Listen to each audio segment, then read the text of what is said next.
सीमाएं लांघकर दूसरे कंट्री में माल भेजना यानी एक्सपोर्ट करना, या दूसरे कंट्री की सीमाएं लांघकर अपने कंट्री में मटेरियल लेके आना यानी इंपोर्ट करना। तो इसके लिए इसको इंपोर्ट और एक्सपोर्ट बोलते हैं।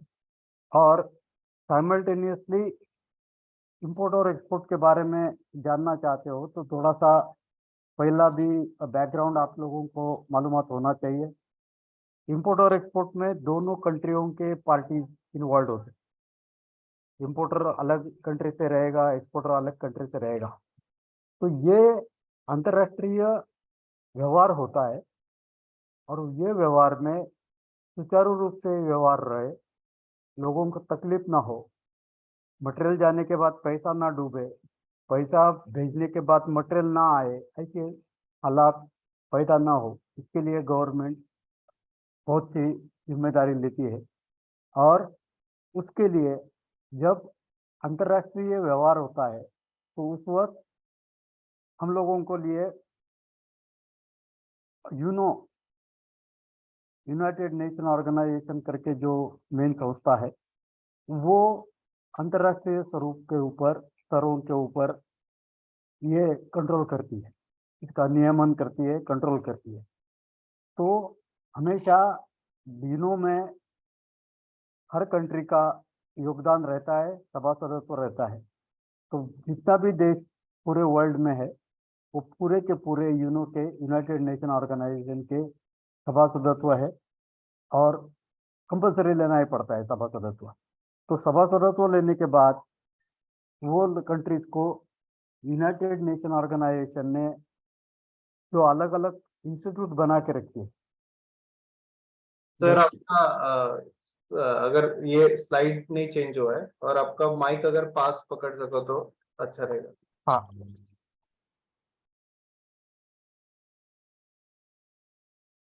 तो अंतर्राष्ट्रीय स्वरूप के ऊपर WTO ने अलग अलग तरीके के कैटेगरी वाइज करके आप लोगों के लिए पूरे वर्ल्ड के लिए उन्होंने संस्थाएं बना के रखी, जैसे कि WTO world trade organisation. World trade organisation ये संस्था अंतर्राष्ट्रीय व्यापार के ऊपर कंट्रोल करती है। WHO world health organisation, IMF international monetary fund, पैसा देना लेना इसके ऊपर ये IMF वाले, हर कंट्री के लिए लोन लगता है तो कंट्री को लोन देना, नेचुरल कैलामिटी आ गई तो मदद करना, इसके बारे में ये डिसीजन लेते हैं। तो ये जो चीज़ रहती है वो हिसाब से पूरे वर्ल्ड का इंपोर्ट और एक्सपोर्ट का एक्टिविटी कंट्रोल करने के लिए, व्यापार कंट्रोल करने के लिए, ट्रेडिंग कंट्रोल करने के लिए WTO ये संस्था उन्होंने बनाई। और WTO के साथ साथ ICC international chamber of commerce करके भी एक संस्था है, जो संस्था जैसे अपने कंट्रीज में महाराष्ट्र में महाराष्ट्र चैम्बर ऑफ कॉमर्स है, मराठा चैम्बर ऑफ कॉमर्स है, बॉम्बे चैम्बर ऑफ कॉमर्स है, दिल्ली चैम्बर ऑफ कॉमर्स है, वैसे ही चैम्बर ऑफ कॉमर्स का अंतर्राष्ट्रीय स्वरूप के काम करता है। तो अंतर्राष्ट्रीय स्वरूप चैम्बर ऑफ कॉमर्स के लिए मान्यता मिली और अंतर्राष्ट्रीय स्वरूप चैम्बर ऑफ कॉमर्स कुछ अच्छा काम करता है। तो उनका सबसे अच्छा काम जो है वो हर कंट्री में जो कुछ जितने भी आइटम बनते हैं या हर कंट्री से जितने भी आइटम एक्सपोर्ट होते हैं, हर कंट्री से जितने भी आइटम इंपोर्ट होते हैं, तो हर पूरे वर्ल्ड में जितने भी आइटम का ट्रांजैक्शन होता है उसके लिए उन्होंने क्लासिफिकेशन या कोड लिस्ट बना के रखी। तो क्लासिफिकेशन और कोड लिस्ट, क्योंकि हर कंट्री का लैंग्वेज अलग है, हर कंट्री का अंडरस्टैंडिंग अलग है, हर कंट्री का पॉलिसी अलग अलग है। तो सुचारू रूप से इक्वल लेवल के ऊपर काम होना चाहिए, इसके लिए इन्होंने क्लासिफिकेशन लिस्ट बनाया और कोड नंबर बनाया। और ये कोड नंबर जो है वो कोड नंबर का काम इंटरनेशनल चैम्बर ऑफ कॉमर्स ने किया, ICC ने किया। और वो कोड नंबर देने का काम करने के बाद ये कंपलसरी किया हर वर्ल्ड वालों के लिए, हर कंट्री के लिए, हर इंपोर्टर एक्सपोर्टर के लिए कि they should use this particular code number for one particular item. For example, मैं आपको बताता हूँ, हम लोग प्याज खाते हैं, प्याज के लिए कितने अलग अलग नाम है। यूपी साइड में प्याज बोलते हैं, मध्य प्रदेश में प्याज बोलते हैं, महाराष्ट्र में कांदा बोलते हैं, ओनियन बोलते हैं।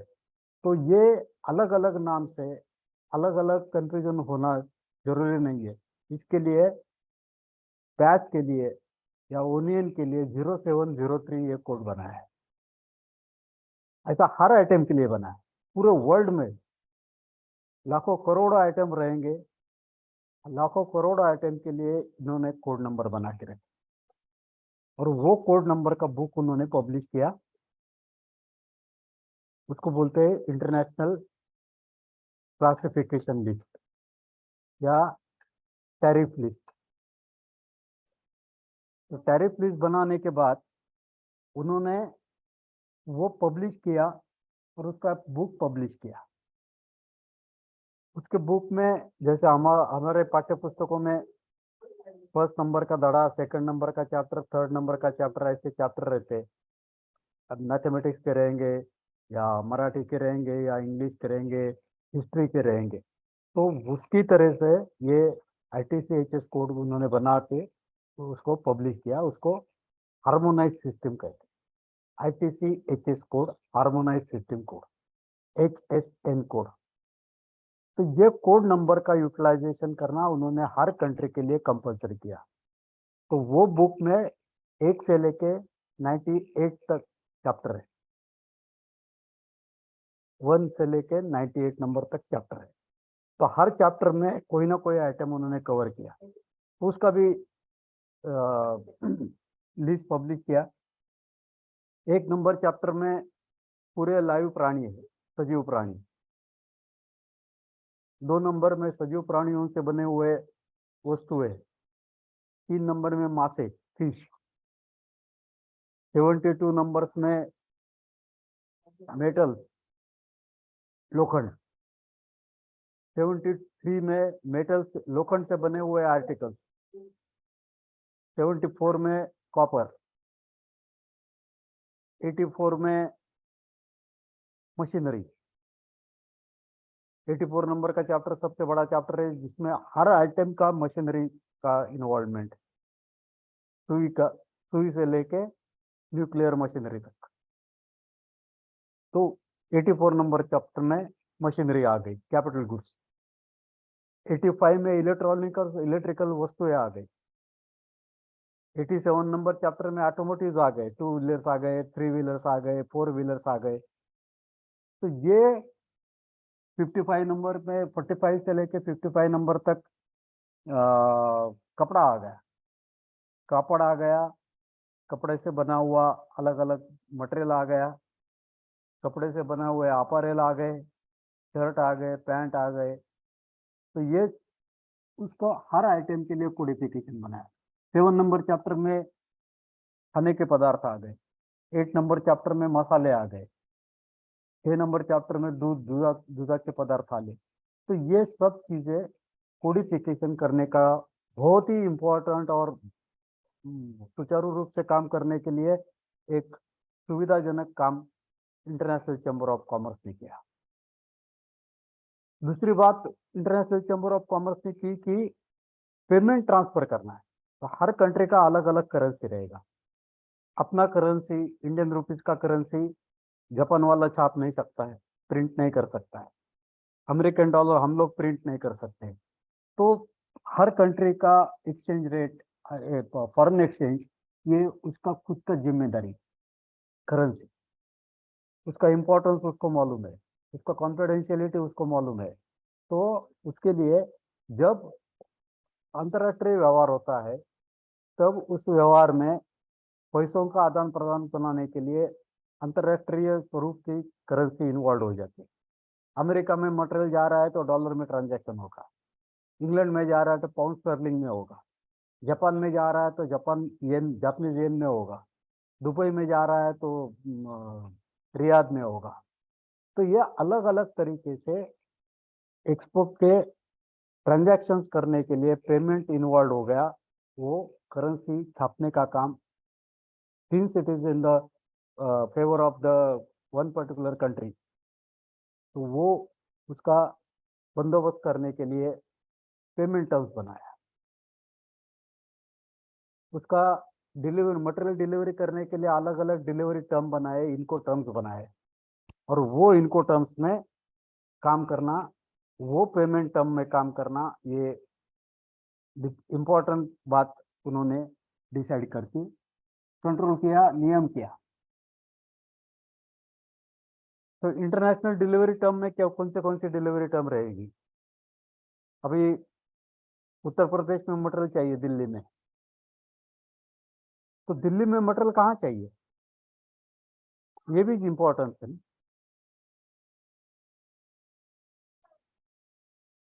नासिक से मुझे अगर मटेरियल भेजना है दिल्ली को, तो दिल्ली में कहाँ भेजिए, कौन से टर्म पे भेजिए? एड्रेस चाहिए, पेमेंट टर्म्स चाहिए, कुरियर का खर्चा कौन करेगा, ट्रांसपोर्ट का खर्चा कौन करेगा, ये कौन डिसाइड करेगा? हम लोग ही डिसाइड करेंगे। तो उसके लिए उन्होंने अलग अलग इंटरनेशनल कमर्शियल टर्म्स बनाई, और वो कमर्शियल टर्म्स सबके लिए कॉमन रहे। तो ये हिसाब से इन्होंने ये काम किया। उसके पहले अपने अपने यहाँ ने पूरे वर्ल्ड में बार्टर सिस्टम, बार्टर सिस्टम यानी आप हमें 10 किलो गेहूँ दे दो, उसके बदले में हम आप लोगों को 2 किलो चावल देंगे। तो वस्तुओं की कीमतें, वस्तुओं की prices are getting converted into वस्तु, मटेरियल के बदले में मटेरियल मिल रहा है, उसको बार्टर सिस्टम कहते हैं। उसके बाद में गोल्ड स्टैंडर्ड आ गया, उसके बाद में करेंसी आ गई।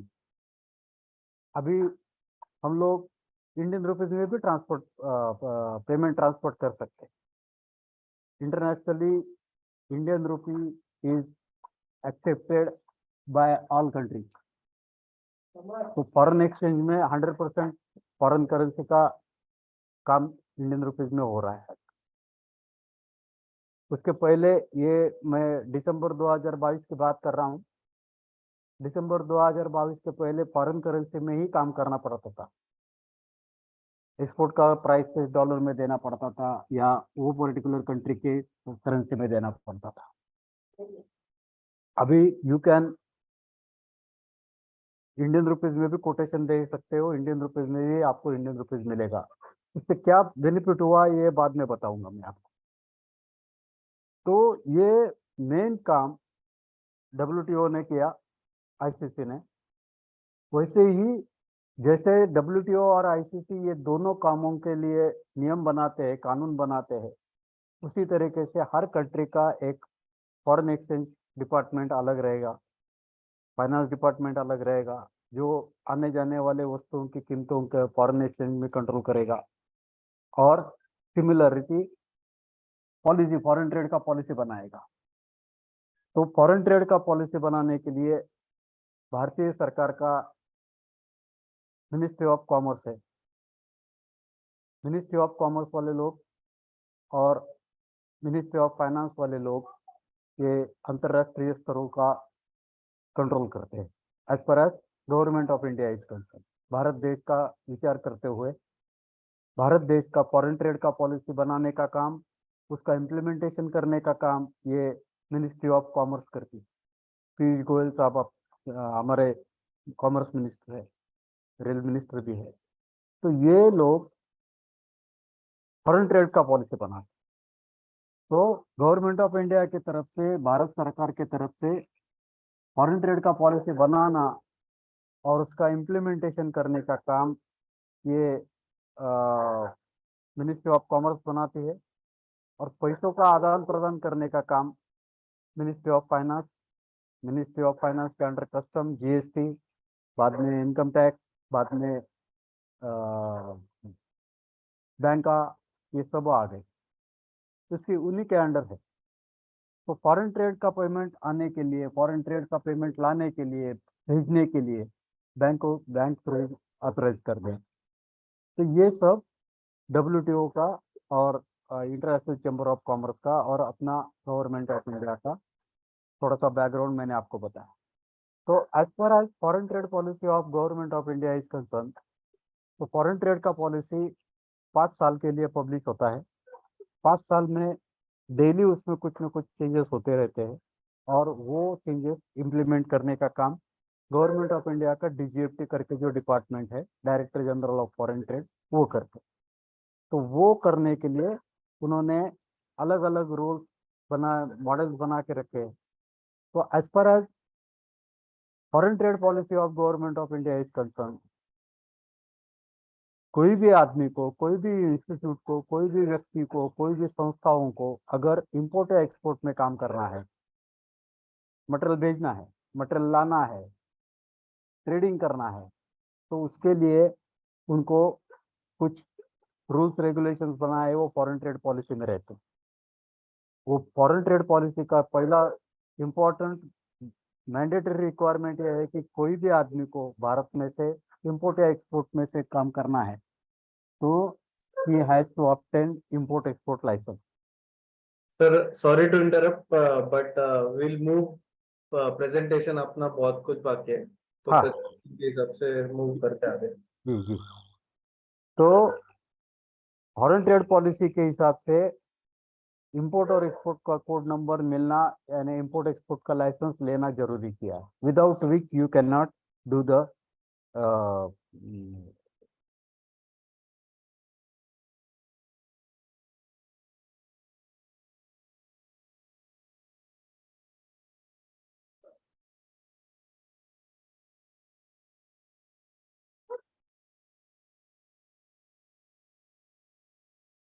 तो ये इंपोर्ट और एक्सपोर्ट का काम करने के लिए आपको इंपोर्ट और एक्सपोर्ट का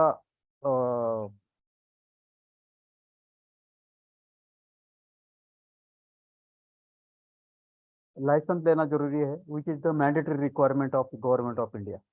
और वो इंपोर्ट और एक्सपोर्ट का लाइसेंस देने का काम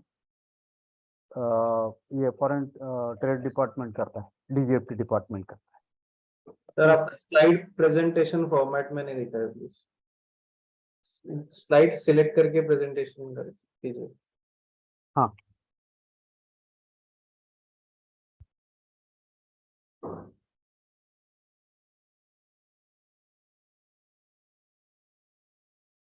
तो इंपोर्ट और एक्सपोर्ट का काम करने के लिए आपको इंपोर्ट और एक्सपोर्ट का लाइसेंस लेना पड़ता है, कोड नंबर लेना पड़ता है, इसको ही जनरली लाइसेंस बोलते हैं। तो उसके लिए आपको कंपनी एस्टेब्लिश करनी पड़ेगी। कंपनी के लिए शॉपैक का लाइसेंस निकालो, शॉपैक लाइसेंस निकालो, उद्योग आधार निकालो, बैंक में करंट अकाउंट ओपन करो, उसके बाद में आपका कंपनी एस्टेब्लिशमेंट हो जाता है। ये सब काम ऑनलाइन बेसिस के ऊपर है आजकल। शॉपैक भी ऑनलाइन है, उद्यम सर्टिफिकेट भी ऑनलाइन मिलता है, करंट अकाउंट भी ऑनलाइन ओपन होता है। तो ये तीनों काम ओपन करने के बाद आपका कंपनी एस्टेब्लिशमेंट हो जाता है और उसके बाद में आपको इंपोर्ट एक्सपोर्ट का लाइसेंस के लिए अप्लाई करना पड़ता है। तो ये इंपोर्ट एक्सपोर्ट का कोड नंबर का इम्पोर्टेंस है। और to obtain import export code number, import incentive मिलता है गवर्नमेंट की तरफ से, उसमें गवर्नमेंट को फॉरेन करेंसी मिल रही है आपकी वजह से, इसके लिए गवर्नमेंट आपको एक्सपोर्ट बनाने के लिए, एक्सपोर्ट करने के लिए प्रोत्साहन देती है, इंसेंटिव देती है। और वो इंसेंटिव में इंपोर्ट का इंसेंटिव अलग है, एक्सपोर्ट का इंसेंटिव अलग है। इंपोर्ट और एक्सपोर्ट का इंसेंटिव, इंपोर्ट का लिया तो एक्सपोर्ट का मिलेगा नहीं, एक्सपोर्ट का लिया तो इंपोर्ट का मिलेगा ना, ऐसी कोई जरूरत नहीं है। दोनों आप साइमल्टेनियसली क्लेम कर सकते हो। तो उसमें डीजीएफटी की तरफ से आपको इंपोर्ट एक्सपोर्टर का कोड नंबर या लाइसेंस मिलता है, इंपोर्ट का इंसेंटिव मिलता है जैसे कि ईपीसीजी, एडवांस लाइसेंस, एक्सपोर्ट का इंसेंटिव जैसे कि डीबीके, टीएमए, रॉड टेप, ईसीआईएस, एमईआईएस, ये सब इंसेंटिव। और ये सब इंसेंटिव मिला के करीबन 20-25% तक आपको इंसेंटिव क्लेम गवर्नमेंट की तरफ से मिलता है, एक्सपोर्ट किया, गवर्नमेंट के लिए पैसा लेके आए इसके लिए। तो ये काम डीजीएफटी की तरफ से होता है। इंपोर्ट इंसेंटिव में जैसे मैंने बताया कि पीसीजी है, एडवांस लाइसेंस है, इसके under capital goods 0% custom duty में इंपोर्ट कर सकते हो आप, क्योंकि इंपोर्ट आप इंपोर्ट करते हो तो उसके ऊपर इंपोर्ट का ड्यूटी पेमेंट करना पड़ता है, और इंपोर्ट का ड्यूटी पेमेंट करने के बाद कॉस्टिंग बढ़ जाता है, तो उसके लिए एग्जाम्पशन मिलता है। तो ये एक्सपोर्ट का इंसेंटिव, इंपोर्ट का इंसेंटिव। एडवांस लाइसेंस पे रॉ मटेरियल इंपोर्ट कर सकते हो आप, कंपोनेंट इंपोर्ट कर सकते हो, तो उससे एक्सपोर्ट का मटेरियल बनाओ और एक्सपोर्ट करो। एक्सपोर्ट के इंसेंटिव में MEIS है, ACIS है, TM है, DBK, रॉडटेप, ये सब इंसेंटिव एक्सपोर्ट के इंसेंटिव है।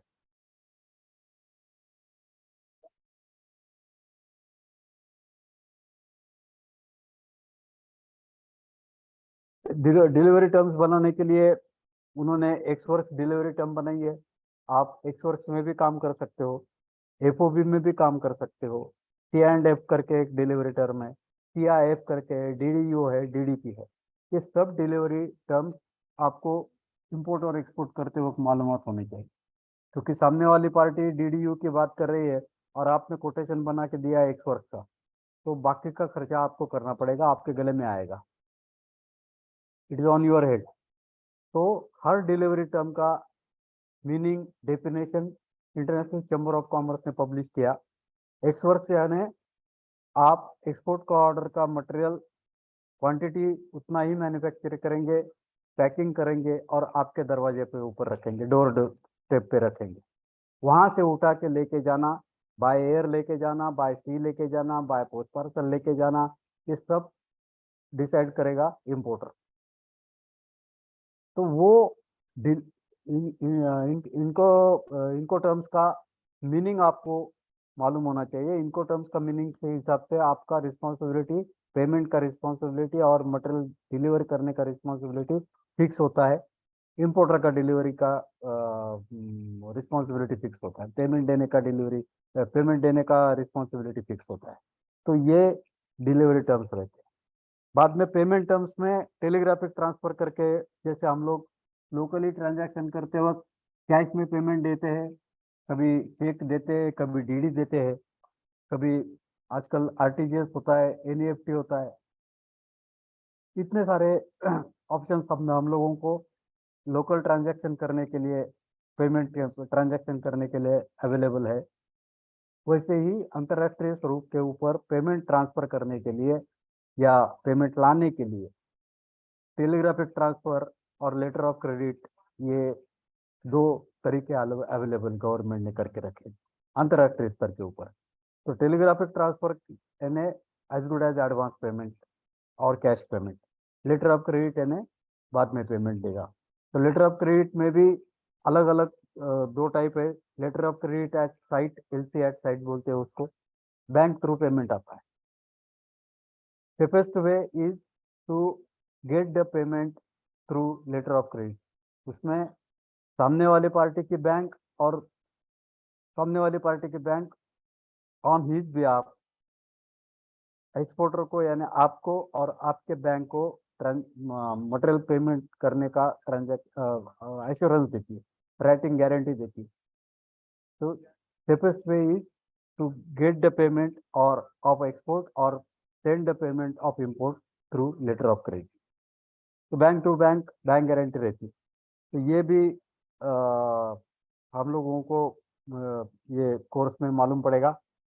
इंटरनेशनल लॉजिस्टिक करके एक एक्टिविटी रहती है जिसको सप्लाई चेन मैनेजमेंट बोलते हैं, पहले फ्रेट फॉरवर्डर बोलते थे। तो इसमें इंटरनेशनल चैम्बर ऑफ कॉमर्स ने कंटेनर के साइज फिक्स किए। 20 फीट का कंटेनर, 40 फीट का, दो साइज। 20 फीट कंटेनर यानी 20 फीट लेंथ, 40 फीट यानी 40 फीट लेंथ। उसका विड्थ और हाइट भी फिक्स करके दिया।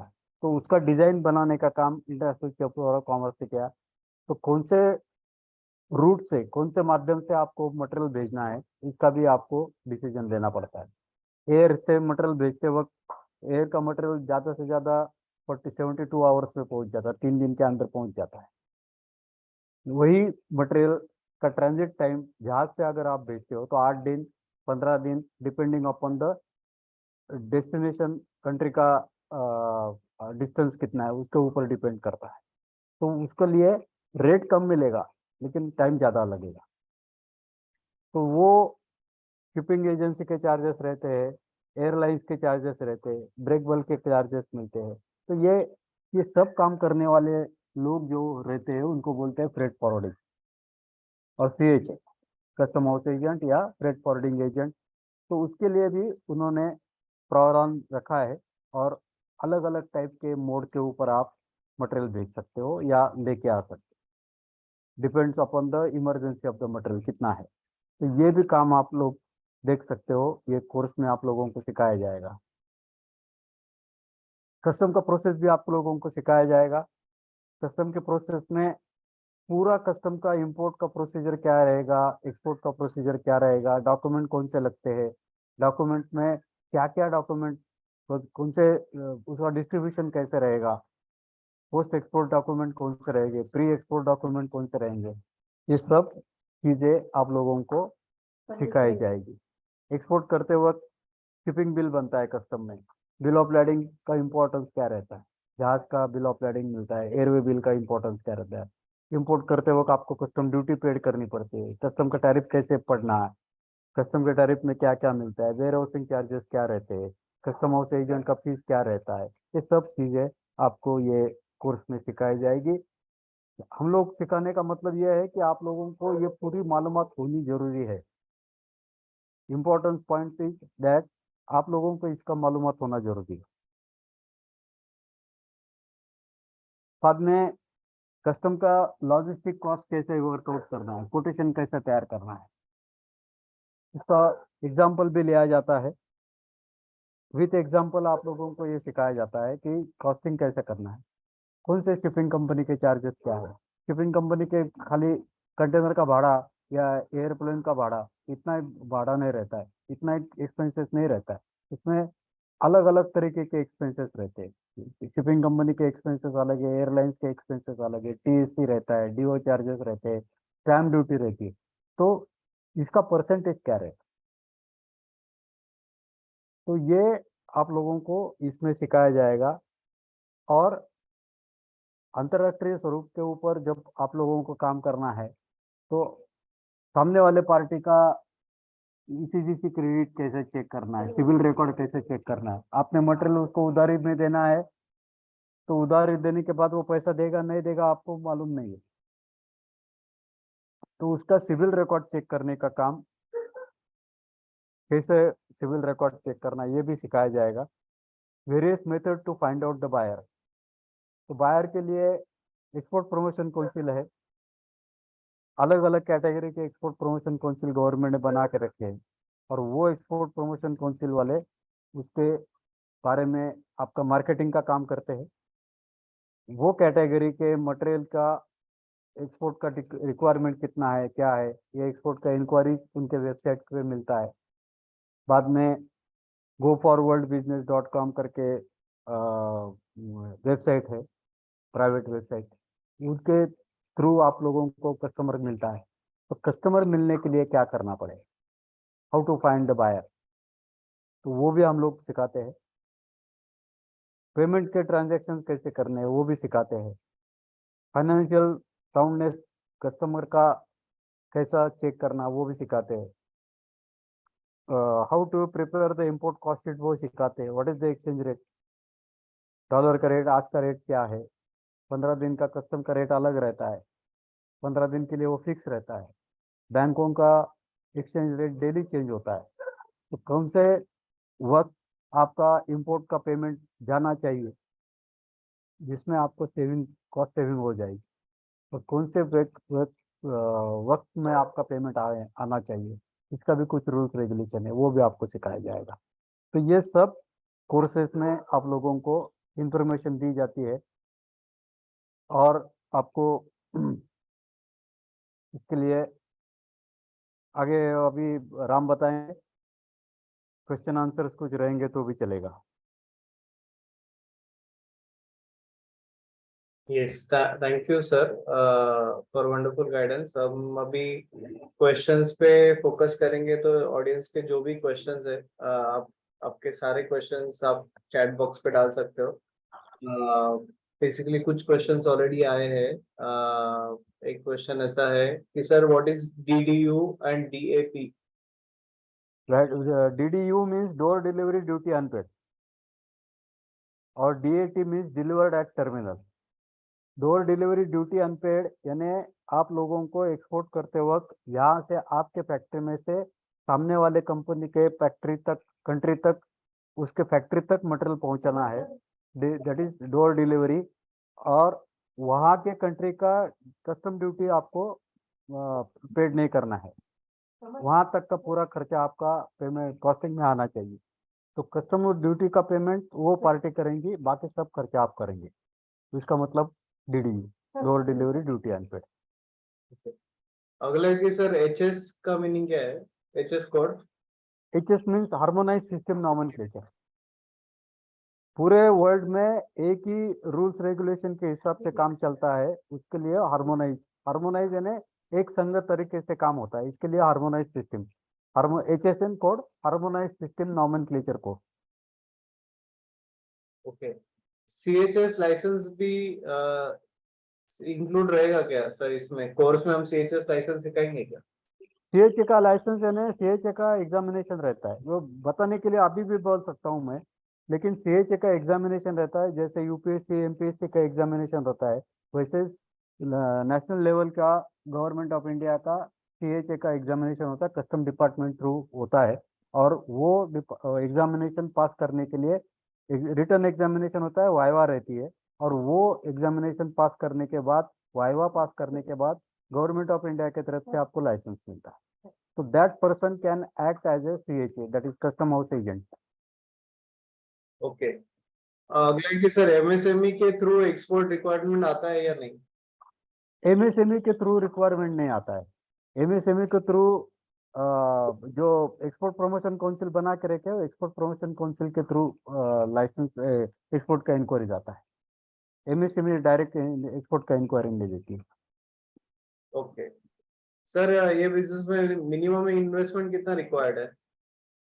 मिनिमम इन्वेस्टमेंट कंपनी एस्टेब्लिशमेंट करके काम करने के बाद आपको डॉक्यूमेंटेशन पार्ट कंप्लीट करने के लिए ज़्यादा से ज़्यादा 20-25 हज़ार रुपये की जरूरत है। और पेमेंट टर्म्स अगर आप फाइनली डिसाइड करते हो तो अंतर्राष्ट्रीय व्यवहार के ऊपर आपको एडवांस भी मिल सकता है। ऐसा दिमाग में रहता है लोगों के कि एडवांस नहीं मिलता है, उधारी में ही काम करना पड़ता है, वैसे कोई ज़रूरत नहीं है, आपको एडवांस भी मिलता है। अगर एडवांस मिला तो बात अलग है, 50% एडवांस ले लो, 50% बाद में ले लो, फिर या 70%, 80-20 का रेशो बनाओ, 70-30 का रेशो बनाओ, 60-50-40 का रेशो बनाओ, 50-50 का रेशो बनाओ। उसके बाद में LC के थ्रू अगर पेमेंट आता है, लेटर ऑफ क्रेडिट, ये पेमेंट टर्म एक्सेप्ट हो जाती है दोनों पार्टीज में, तो वो लेटर ऑफ क्रेडिट के अगेंस्ट आपको बैंक भी एडवांस देती है। तो मटेरियल एक्सपोर्ट करने के लिए या मैन्युफैक्चरिंग करने के लिए आप लोगों को ज़्यादा से ज़्यादा 10-12% की अमाउंट की जरूरत रहेगी, बाकी तो एडवांस पेमेंट में से ही आप काम कर सकते ओके, बेसिकली इस इम्पोर्ट एक्सपोर्ट का हमारा एक कोर्स है 15 डेज का, जिसका कोर्स फीस 4000 रुपीज है, और जो नेक्स्ट वीक से शुरू हो रहा है। तो उसके डिटेल्स में आपको बाद में कोर्स के लिंक, रजिस्ट्रेशन लिंक मैं आपको चैट बॉक्स पे डाल दूंगा, जिन जिन लोगों को रजिस्टर करना है कोर्स के लिए।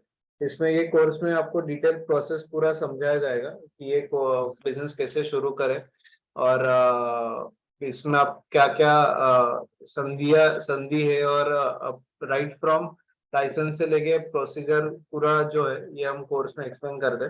तो फिर कोर्स के बारे में आपको इन्फॉर्मेशन शेयर करूंगा थोड़ी देर में। तब तक और भी क्वेश्चंस है, will cover all the questions. So sir, अगला है कि इम्पोर्ट एक्सपोर्ट लाइसेंस निकालने के लिए क्या प्रोसेस होती है, और कितना खर्चा आता है? इम्पोर्ट एक्सपोर्ट लाइसेंस निकालने के लिए आपको कंपनी एस्टेब्लिशमेंट करनी पड़ती है। कंपनी एस्टेब्लिशमेंट का काम शॉप एक्ट लाइसेंस के थ्रू आप कर सकते हो। जरूरत नहीं है कि आप लोगों को कंपनी फर्म, ट्रेडिंग फर्म करके एस्टेब्लिश घर के एड्रेस के ऊपर भी आप कर सकते हो। Manufacturing exporter, trader trader merchant exporter करके लाइसेंस मिलता है, सर्विस प्रोवाइडर करके लाइसेंस मिलता है।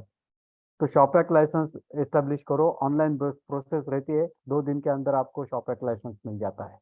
उसके बाद में मिनिस्ट्री ऑफ MSME जो है, micro small medium entrepreneur, government of India का, उसमें जाके उद्यम सर्टिफिकेट ले लो, उद्योग रजिस्ट्रेशन करो। उद्योग रजिस्ट्रेशन के अंदर उद्योग आधार या उसको ही उद्यम सर्टिफिकेट बोलते हैं। तो वो एस्टेब्लिशमेंट भी ऑनलाइन प्रोसेस है, वो भी 2 दिन में मिल जाता है। उसके बाद में आपका कंपनी के नाम का करंट अकाउंट ओपन करो, हो गया आपका कंपनी एस्टेब्लिशमेंट, और उसके बाद में आप आईसी अप्लाई कर सकते ओके हैं। उसको पूरा मिला के खर्चा 2,500-3,000 तक रहेगा। ओके और करंट अकाउंट ओपन करने का खर्चा थोड़ा सा अलग रहेगा। It depends upon you in which bank you are going to open the current account. Okay. अगला क्वेश्चन है कि sir private employees export business शुरू कर सकते हैं क्या? वो खुद का प्रोप्राइटरशिप कंपनी बना सकते हैं क्या? जी, बना सकते हैं। अगर उनके कंपनी को कोई ऑब्जेक्शन नहीं है प्राइवेट एम्प्लॉयज को, तो आप बना सकते हो।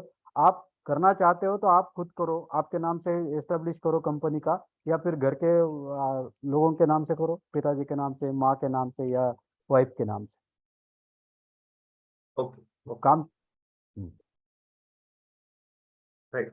अगला क्वेश्चन है फील्ड विजिट प्रोवाइड करते हैं क्या? तो ये ट्रेनिंग में ये कोर्स में इंक्लूडेड नहीं है, बट हम हर साल में एक हमारा फील्ड विजिट ऑप्शनल होता है, जिसमें जिन लोगों ने ट्रेनिंग किया है, हमारा कंप्लीट किया है, उन लोगों को हम ऑप्शनल वो विजिट चार्जेबल बेसिस पे होता है। 1 डे का वो पूरा विजिट होता है, जिसमें हम जहाँ से एक्सपोर्ट होता है, मतलब जो जहाँ से कंटेनर लोडिंग होता है, पैकेजिंग होता है, वो सब चीजें हम आपको एक्सप्लेन करते हैं, और प्रैक्टिकल साइट विजिट होता है।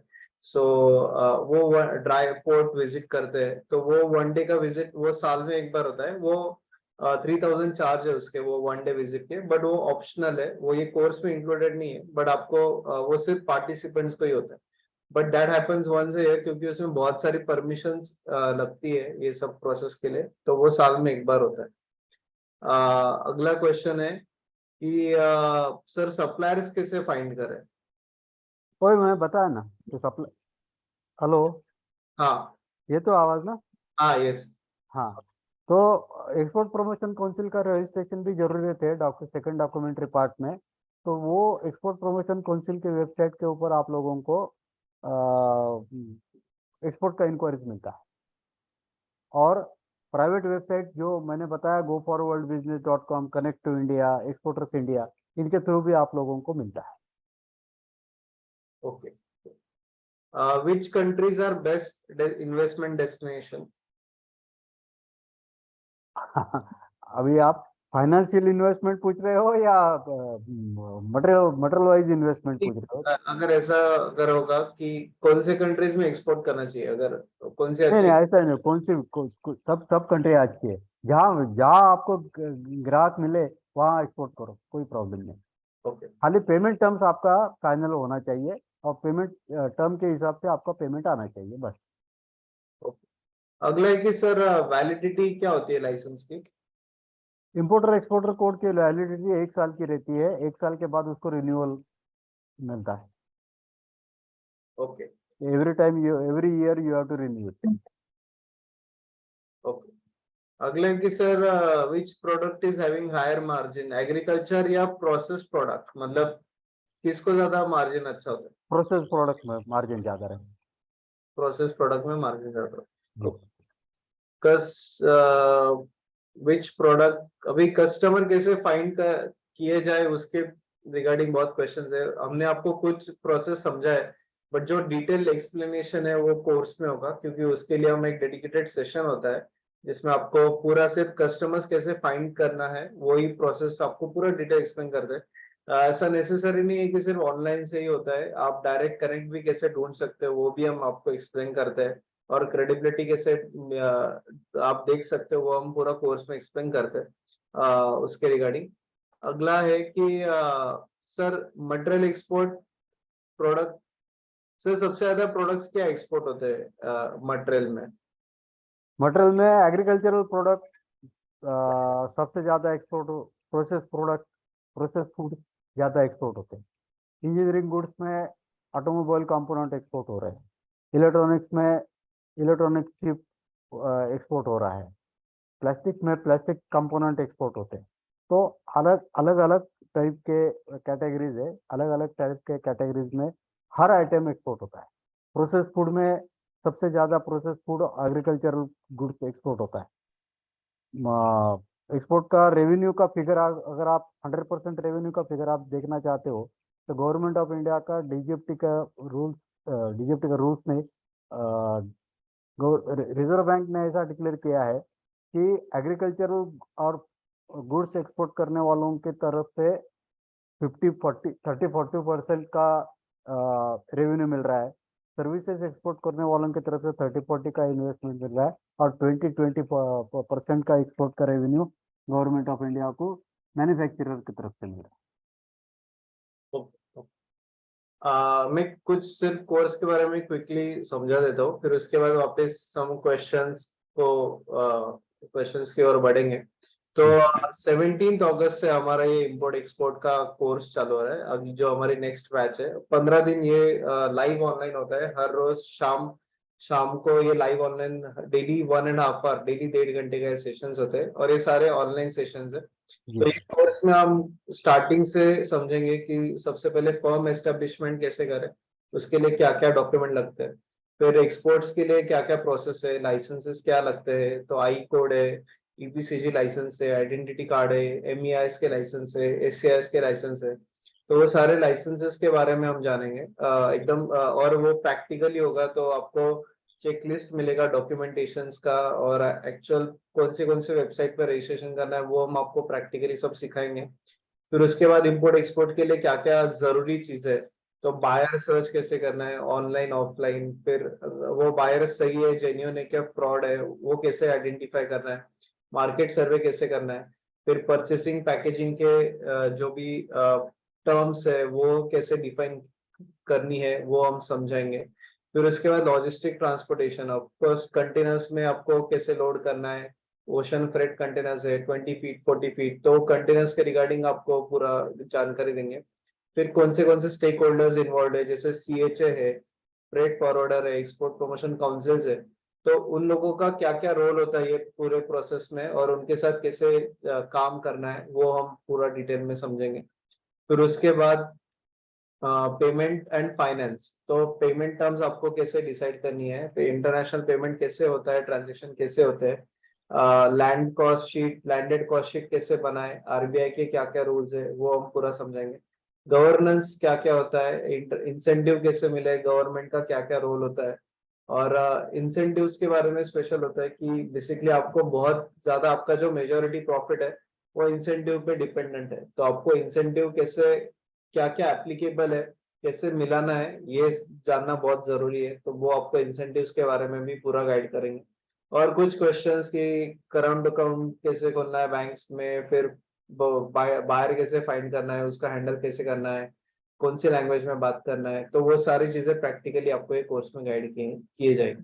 तो मुकुंद कुलकर्णी सर जिनको 45 ईयर्स का एक्सपीरियंस है वो हमें पूरा पढ़ाने वाले, सिखाने वाले, और चांडक सर जो उद्योगवर्धिनी के फाउंडर है वो आपको कुछ प्रैक्टिकल चीजों के बारे में गाइड करेंगे। तो इसके बाद कोर्स के बाद को आपको हमारा पूरा फॉलोअप सपोर्ट रहेगा, लाइफ टाइम सपोर्ट रहेगा। आपको जो भी लाइसेंसेस है, कंप्लायंसेस है, आपको नेटवर्क चाहिए तो वो सारा नेटवर्क हम प्रोवाइड करेंगे ये कोर्स के बाद। हमारा एक एलुमनाई कम्युनिटी भी है तो उसमें आप सारे लोगों से जुड़ भी सकते हो। हमारे बहुत से एक्सपोर्टर्स ने सक्सेसफुल बिजनेस शुरू किए हैं ये कोर्स के बाद, तो आप उन लोगों के वीडियोस भी देख सकते हो। अनफॉर्चुनेटली ये वीडियोस हमने मराठी में शूट किए कुछ साल पहले, बट उसका इंग्लिश वर्जन, हिंदी वर्जन भी हम तो अभी जल्द लेके ही आने वाला है। बट अभी आप जिन लोगों को मराठी समझता है तो वो लोग इन लोगों की स्टोरीज देख सकते हो। बट इधर हमने एक्सप्लेन किया है कि उन्होंने कैसे बिजनेस किया है। 4000 ये कोर्स का फीस है और 7 से 8:30 ये टाइम में लाइव ऑनलाइन एवरी डे ये सेशन होगा। कोर्स के बाद आपको सर्टिफिकेट भी मिलेगा। और एक चीज, हर सेशन लाइव होता है और हर सेशन रिकॉर्ड होता है। तो सारे सेशंस के रिकॉर्डिंग हम आपको आपके गूगल ड्राइव पे भेजते हैं, जिससे आपको उसका एक्सेस मिल सकता है। आपको लाइफ टाइम उसका एक्सेस, वो रिकॉर्डिंग 6 मंथ्स का आपको उस एक्सेस का, रिकॉर्डिंग का एक्सेस मिलता है। तो ये सब चीजें हैं। आप बहुत से लोगों ने हमारे कोर्स के बाद बिजनेस शुरू किया है, ये किया है, तो वो सारे फीडबैक्स और ये सब आप देख सकते हो। बहुत लोगों ने हमें प्राउड बनाया क्योंकि उन्होंने बिजनेस शुरू किए कोर्स के बाद और एक्सपोर्ट किए, और ये सब लोगों के टेस्टिमोनियल फीडबैक्स भी आप इधर देख सकते हो। हम और क्वेश्चंस लेंगे, और भी बहुत क्वेश्चंस है। ये कोर्स हिंदी में होने वाला है, और नेक्स्ट 17 तारीख को इंडिपेंडेंस डे के बाद से ये कोर्स शुरू होना है। ओके, अगले कुछ क्वेश्चन है सर, ये बिजनेस में फ्रॉड होते हैं क्या? बिजनेस में फ्रॉड होते हैं ना, फ्रॉड ओके, होते हैं, पेमेंट के बारे में तकलीफ होती है, लेकिन उसके लिए भी प्रावधान किए करके रखे हैं गवर्नमेंट ने कि उससे बचे कैसे, ये भी आप लोगों को सिखाया जाएगा। ओके सर, ये बिजनेस करने में, कंपनी एस्टेब्लिश करने में कितने लोग लगते हैं? सिंगल पर्सन आप खुद होके भी काम कर सकते हो।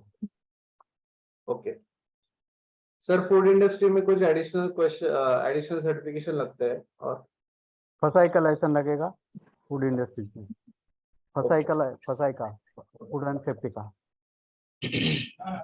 लोगों ने हैंड रेज किए तो उनके क्वेश्चंस पूछे। गोपाल कासर जी, आपका कुछ क्वेश्चन? सर, इंसेंटिव जो मिलते हैं, हाँ तो आपने बताया कि 20 से 25% इंसेंटिव मिलते हैं। समझो जी मान लो कि एक 2 करोड़ रुपए का एक्सपोर्ट मैं करता हूँ, जी, तो क्या 50 लाख रुपए मिलते हैं? 2%। अच्छा, 2% मीन्स 4 लाख रुपए। हाँ नहीं नहीं, तो टोटल मिला के 20%। अलग अलग टाइप के इंसेंटिव्स है एक्सपोर्ट के। तो एक्सपोर्ट के डीबी के 0.15% डीबी के है minimum, depend upon which item you are exporting. वो उसका कैटेगरी टैरिफ शेड्यूल के हिसाब से ज्यादा 3% तक आपको एक्सपोर्ट का इंसेंटिव मिलेगा डीबीके का, ड्यू टू ड्रॉबैक का। रॉड टेप का 0.50% मिनिमम है, 3% वो है, तो 3 और 3 6% हो गया। तो इसी हिसाब से इंसेंटिव क्लेम करने पड़ते नहीं, मतलब जैसा आज आप एक बता रहे हो कि 6% मिलते हैं, तो 2 करोड़ का एक्सपोर्ट करते तो 12 लाख रुपए मिलते हैं, ऐसा आपका कहना है? ये हैं। बराबर 12, हाँ, तो कोई कोई इंसेंटिव कैश में मिलता है, कोई इंसेंटिव लाइसेंसिंग फॉर्म में मिलता है, तो उसके लिए अप्लाई करना पड़ता है, और आपके कंपनी के नाम का लाइसेंस आपका रेडी हो जाता है। वो लाइसेंस का यूटिलाइजेशन आप इंपोर्ट का ड्यूटी पेमेंट करने के लिए करो, या फिर मार्केट में बेचो। तो ये जो आप जैसा लाइसेंस बेचने की बात जहां तक है, हम्म तो जैसा समझो मैं एक्सपोर्टर ही हूँ हम्म प्योरली, हम्म, तो मेरा जो कुछ भी लाइसेंस है वो मैं इंपोर्टर्स जो दूसरे इंपोर्टर्स है उनको बेचकर उसका पैसा मैं ले सकता वो वाला एयर कैश कर सकते हो हूँ। जी। ये ऑफिशियल ट्रांजेक्शन रहेगा? जी जी, ट्रांसफरेबल लाइसेंस रहता है। अच्छा अच्छा, thank you sir, thank you. या यस, और भी कुछ लोगों ने हैंड रेज किए। जावेद मोरे, यस, आप आपका क्वेश्चन पूछिए। Hello sir. हेलो सर, मेरा क्वेश्चन ये है कि एग्री में प्रोसेस फूड में कौन से फूड्स के लिए डिमांड रहता है? सर, प्रोसेस फूड तो सब सब चीज में रहते हैं। नॉन वेज आइटम में जो मटन रहता है, बाद में रेडीमेड खाना रहता है, सब सब चीज के लिए, डिहाइड्रेटेड गुड्स के लिए भी एक्सपोर्ट का अच्छा इंक्वायरीज रहता है। सर, डिहाइड्रेटेड में कर रहा हूँ। डिहाइड्रेटेड में पर्टिकुलरली कुछ चीजें बता सकते हो आप? डिहाइड्रेटेड में ओनियन जाता है, बाद में गार्लिक जाता है, करेला जाता है। नॉनवेज आइटम में भी अच्छा खासा डिहाइड्रेटेड नॉनवेज आइटम चले जाते हैं, सूखा मच्छी जाता है। Okay sir. या Javed and Shashi Mohan, sir. Hello, good evening sir. Good हाँ इवनिंग। मेरा क्वेश्चन एक्चुअली श्रीराम सर से है। हाँ सर, अपना ऑफलाइन भी ट्रेनिंग रहता है क्या? हाँ, ऑफलाइन हमारा नासिक लोकेशन में होता है, ऑफलाइन ट्रेनिंग। क्या? अगर नासिक, मैं नासिक से। हाँ, तो नासिक में हमारा चलता है ऑफलाइन ट्रेनिंग, मॉर्निंग बैच होता है हमारा ऑफलाइन नासिक में। तो आप आके रजिस्टर कर सकते हो। जब हमारा नेक्स्ट बैच शुरू होगा तो आपको इंटीमेट करेंगे। अभी हमारा करंटली ऑनगोइंग एक बैच चल रहा है, ऑनलाइन ऑफलाइन नासिक आज में। नहीं, आजच संपली ती, हाँ सॉरी, आजच संपली ती। अच्छा हाँ, आज ही खत्म हुआ उसका। यस यस, ओके, तो प्लान होगा। नेक्स्ट बैच जब रहेगा sir, please let me know.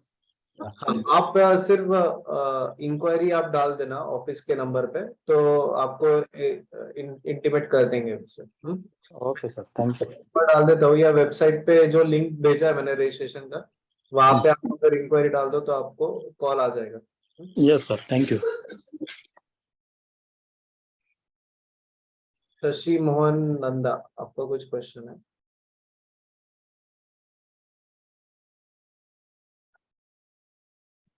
Okay. अगला क्वेश्चन है सर, एग्रीकल्चर प्रोडक्ट्स में भी इंसेंटिव मिलते हैं क्या? जी, एग्रीकल्चर प्रोडक्ट को सबसे ज्यादा इंसेंटिव एग्रीकल्चर प्रोडक्ट को मिलता है। Okay okay. सर जावेद, एक बोलना रहेगा, हमारा कोर्स फीस अलग अलग है। तो ऑनलाइन जो कोर्स है वो 4000 फीस है और ऑफलाइन कोर्स का फीस 7000 है। बाकी कोर्स कंटेंट दोनों का सेम है, बट सिर्फ ऑफलाइन में एक्सपेंसेस ज्यादा होते हैं, तो उसके हिसाब से कोर्स फीस 7000 और ऑनलाइन का फीस 4000। नीलेश, आपका क्वेश्चन पूछिए। नीलेश, आप अनम्यूट कीजिए। हेलो हाँ हाँ। yes, सर, नमस्कार। नमस्कार। please, sir. सर, मेरा क्वेश्चन है सर कि मैं एक्चुअली प्राइवेट जॉब करता हूँ और मेरी कंपनी एक्सपोर्ट करती है सर फूड प्रोडक्ट, हम्म, यानी कि सन फाइबर। हम्म। तो can I start this business? आप- there is any legal issues और there any legal contest? No, there is no legal issues. आप आपके वाइफ के नाम से या आपके पिताजी के नाम से या माँ के नाम से एस्टेब्लिश करो और आप खुद का काम चालू करो। नाम उनका रहने दो, काम आप खुद करो। जो आया मीडिया में आपको बता रहा हूँ। कंपनी के काम करते वक्त कंपनी के काम का कुछ तकलीफ होता है तो naturally company will take objection, but उससे छुटकारा पाने के लिए आप आपके नाम से काम चालू करने की जगह, कंपनी एस्टेब्लिशमेंट करने की जगह आप आपके माँ के नाम से या पिताजी के नाम से या वाइफ के नाम से एक कंपनी एस्टेब्लिश करो। लेट देम बी प्रोपराइटर और पार्टनर एंड अब बाकी प्रैक्टिकल काम जो है वो आप देखो, उससे कोई प्रॉब्लम नहीं होगा। Sir, proprietorship company can approach in global market? Yes, yes. There is no need to form private limited or no no, LLP? कुछ नहीं। Yes, thank you. I think जिन लोगों को और भी क्वेश्चन है आप हैंड रेज करके पूछ सकते हो। जिन लोगों को हमारे बारे में और जानकारी चाहिए तो udyogvardhini.com वेबसाइट विजिट कर सकते हो और हमारा यूट्यूब चैनल है ये उद्योगवर्धिनी नाम से। तो वो चैनल पे आपको हमारे बारे में और भी वीडियोस देख सकते हो। हम बहुत सारा कंटेंट डालते हैं और बहुत सक्सेसफुल हमारे एंटरप्रेन्योर्स है जिन लोगों ने बिजनेस शुरू किए, तो उन लोगों के बिजनेसेस भी आप देख सकते हो कि उन लोगों ने कैसे शुरू किया और आज कौन से लेवल पे उन्होंने बिजनेस पहुंचा है। तो वो सारी चीजें आपको हमारे उद्योगवर्धिनी के वेबसाइट पे या उद्योगवर्धिनी के यूट्यूब चैनल पे देख सकते हो। और आज के वेबिनार की रिकॉर्डिंग वेबिनार सीरीज नाम से हमारा प्लेलिस्ट है, वहाँ पे आज आप आज के वेबिनार की रिकॉर्डिंग वापस देख सकते हो। udyogvardhini.com विजिट कीजिए, जिसपे आपको बहुत सारे हमारे अलग अलग प्रोग्राम्स कोर्सेज कंडक्ट करते हैं। उस सभी चीजों के बारे में आपको udyogvardhini.com वेबसाइट पे इंफॉर्मेशन मिलेगा। इम्पोर्ट एक्सपोर्ट ये हमारा टॉप सेलिंग कोर्स है, सबसे ज्यादा चलता है क्योंकि इसके बहुत ज्यादा अच्छे रिजल्ट्स मिले। बट हमारे अलग अलग सेक्टर्स में फूड प्रोसेसिंग है, फूड बिजनेस मैनेजमेंट है, रेस्टोरेंट्स है, शेयर मार्केट है, रियल एस्टेट में है, बिल्डरशिप है, सोलर है, इलेक्ट्रिक व्हीकल है। सो जो भी ट्रेडिंग बिजनेस अपॉर्चुनिटीज है उन सभी इसमें हम हमारे कोर्सेज कंडक्ट करते हैं। और ऑनलाइन और ऑफलाइन, ऑफलाइन हमारा सिर्फ नासिक में होता है, बट ऑनलाइन हमारा पूरे इंडिया में हमारे कस्टमर्स है, पूरे इंडिया से लोग जुड़ते हैं।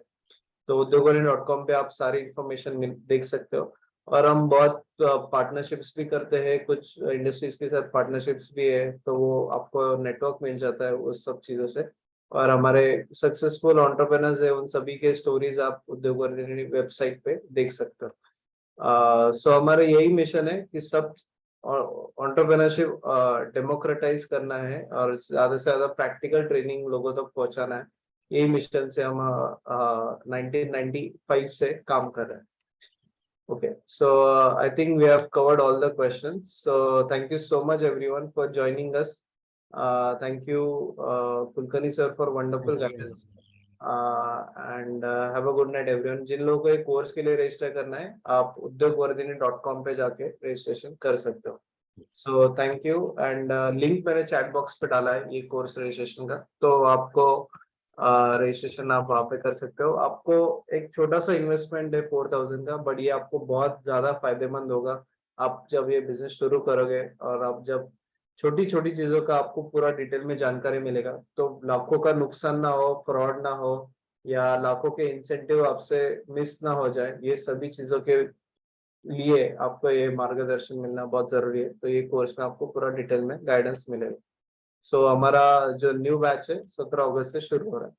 So thank you so much Kulkarni sir, thank you for joining us and for your wonderful questions. Have a good Thank you. Thank you.